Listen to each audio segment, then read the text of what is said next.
Okay, so let's just jump right in. We're going to talk about hacking a problem that, let's be honest, pretty much everyone deals with.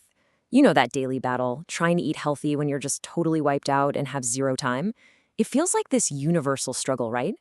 But the good news is there's actually a system for this. You know this feeling. It's the dreaded question that just haunts you after a long day. You're tired, you're hungry, and now you've got this pressure, right, to figure out what's for dinner. I mean, this single moment can literally make or break all your health goals for the day. And what are the usual go-to options? Come on, let's be real. They're usually a compromise. You could order takeout, again, which gets super expensive and is almost never as healthy as you think. Or you could scrounge through the fridge, trying to piece together a meal from random leftovers. And then there's the worst case scenario. You just grab something sugary to get by, or maybe you just skip the meal entirely. Yeah, none of those feel very good, do they? So yeah, this whole daily dilemma, we're calling it the weeknight scramble.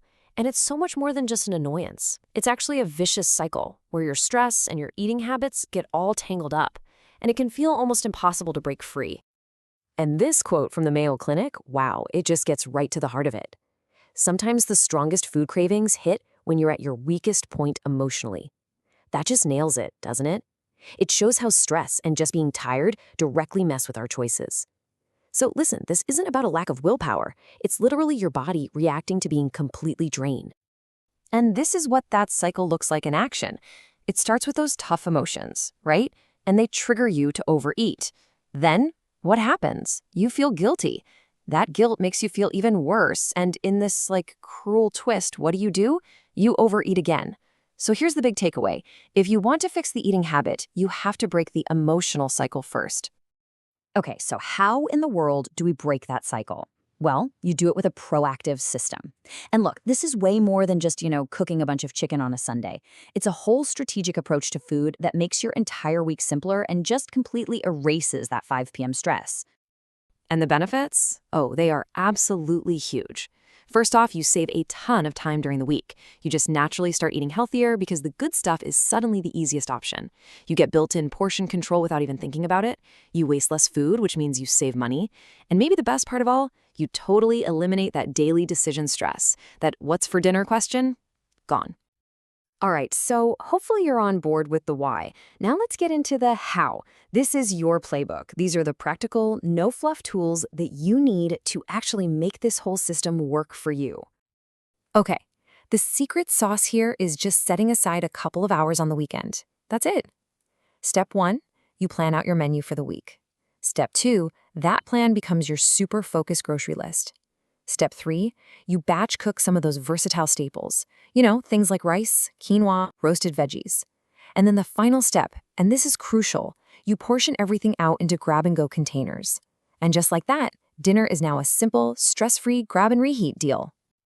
And listen, this does not have to be complicated. Seriously, look at these examples. 5-ingredient dinners.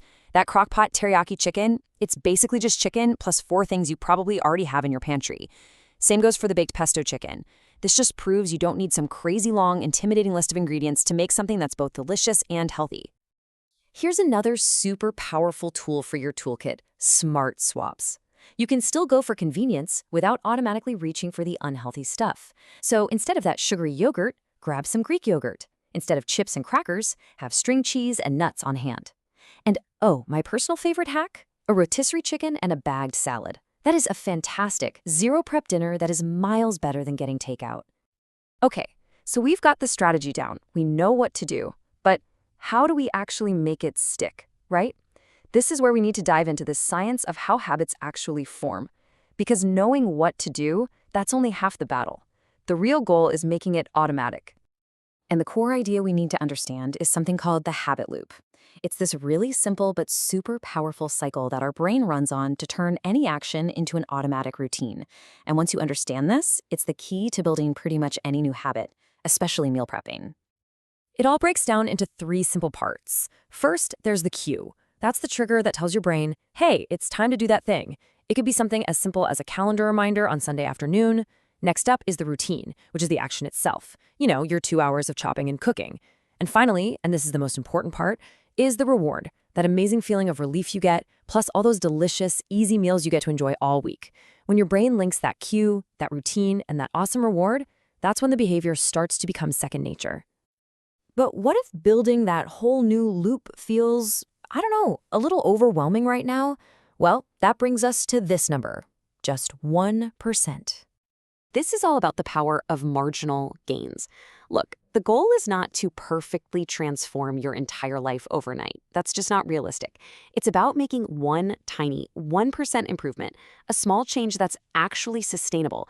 Because when you repeat that small change, it starts to compound, and over time, it leads to these massive, incredible results. It's way less intimidating, and honestly, it's so much more effective.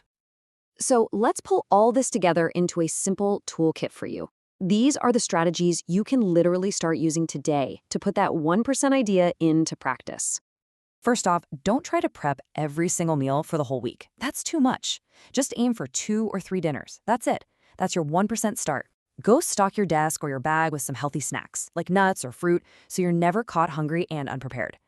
Maybe just batch cook one thing, like a big pot of brown rice or quinoa you can use all week. Or just pick one simple sheet pan or one-pot recipe to try. See, these are small wins, and they build momentum. And I really want to leave you with this piece of advice from dietitian Melanie Clemmer because it's just perfect. She says, strive for improvement, not perfection. I mean, that really captures the entire philosophy here, doesn't it? The whole point is to reduce your stress, not pile on more by chasing some impossible standard. Just making progress. That is the win. So I'll leave you with this one final question. After everything we've talked about, what's the one small 1% change that you can make this week to start hacking your weeknight meals?